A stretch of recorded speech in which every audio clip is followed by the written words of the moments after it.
Ever felt like you've messed up so badly, there's no coming back? Like you've let down someone you love, and the guilt is just crushing you? You're not alone. In fact, one of the most famous figures in history experienced a failure so profound, it's a story that has echoed for centuries. This is the story of a fisherman named Peter, a man of bold promises and heartbreaking failure, and the incredible second chance that changed everything. It all began on a dark, fateful night. The air was thick with tension. Jesus, knowing his time was near, gathered his closest friends, his disciples. He looked at them, his eyes filled with a mix of love and sorrow, and said, "Tonight, all of you will desert me." But Peter, ever the confident one, immediately spoke up. "Even if everyone else deserts you, I will never desert you." His voice was filled with conviction. He truly believed it. Jesus looked at him with a knowing sadness. "Peter," he said gently, "I tell you the truth. Before the rooster crows tonight, you will deny me 3 times." Peter was stunned. "No, even if I have to die with you, I will never deny you." All the other disciples echoed his promise. They couldn't imagine betraying their teacher, their friend. Later that night, the world turned upside down. In the quiet of a garden, soldiers came and arrested Jesus. Chaos erupted. The disciples scattered, running for their lives in the darkness, just as Jesus had predicted. Peter, however, followed from a distance, his heart pounding in his chest. He was torn between fear and a desperate need to see what would happen to Jesus. He slipped into the courtyard of the high priest's house, trying to blend in with the crowd huddled around a crackling fire for warmth. A servant girl approached him, peering at his face in the flickering light. "You were with Jesus of Galilee," she said, pointing a finger at him. Panic seized Peter. "I don't know what you're talking about," he stammered, his voice barely a whisper. He quickly moved away, his grand promise already starting to crumble. He tried to lose himself in the shadows near the gateway, but another girl saw him. She announced to the people nearby, "This fellow was with Jesus of Nazareth." The stares of the crowd felt like physical blows. Peter's fear intensified. This time, he swore an oath. "I don't know the man," he declared, his voice shaking. He was denying his friend, his Lord, the man he had promised to die for. The weight of his lie felt heavy in the cool night air. A little while later, some people standing around the fire approached him again. "You must be one of them," they insisted. "Your accent gives you away." They were closing in. Peter's world was shrinking, the air thick with accusation. Trapped and terrified, he began to curse and swear. "I do not know the man," he shouted, his voice raw with desperation.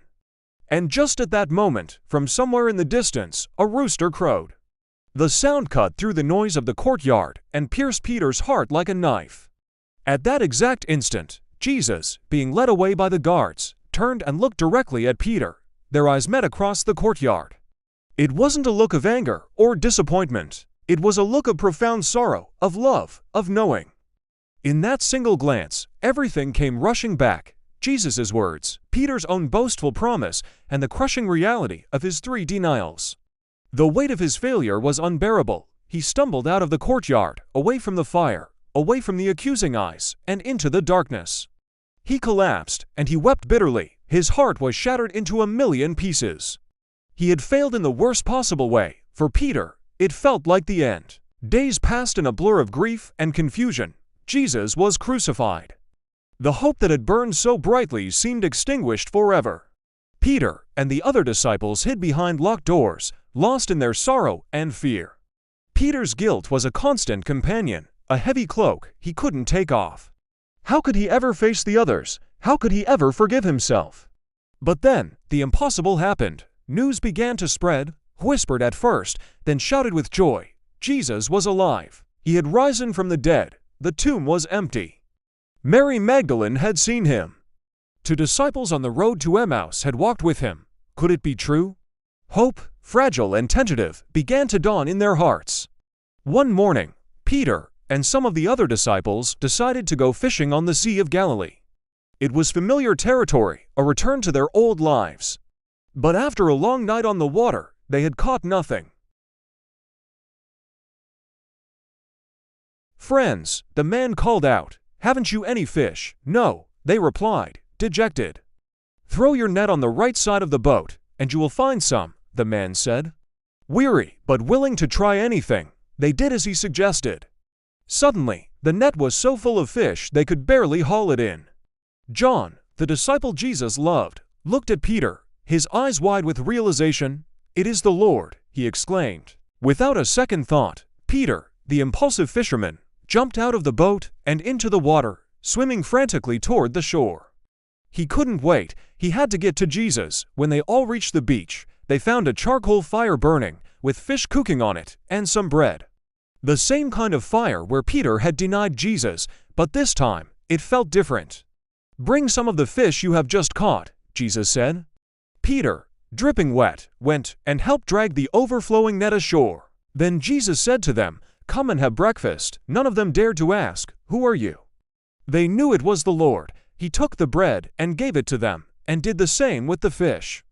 A peaceful, healing silence settled over them. After they had finished eating, Jesus looked at Peter. The moment had come. The air grew still. "Simon, son of John," Jesus asked, using his old name, "do you love me more than these?" He was referring back to Peter's original boast that he would be more loyal than anyone. Peter's heart ached. The bravado was gone, replaced by humility. "Yes, Lord," he said softly, "you know that I love you." Jesus replied, "Feed my lambs." A second time, Jesus asked, "Simon, son of John, do you love me?" Peter was a little hurt. Why did he have to ask again? "Yes, Lord," he answered, his voice earnest, "you know that I love you." Jesus said, "Take care of my sheep." Then, for a third time, Jesus asked him, "Simon, son of John, do you love me?" One question for each denial. Peter was deeply grieved because Jesus asked him a third time. Did Jesus doubt him? But then he understood. This wasn't about doubt, it was about healing. It was about restoring what was broken. Looking into the eyes of the one he had denied, Peter said, "Lord, you know all things. You know that I love you." With those words, the healing was complete. Jesus said, "Feed my sheep." He then told Peter about the future, about how he would lead, and even die for his faith, fully restoring his position and his purpose. Peter, the denier, was now Peter, the shepherd. His greatest failure became the foundation for his greatest mission.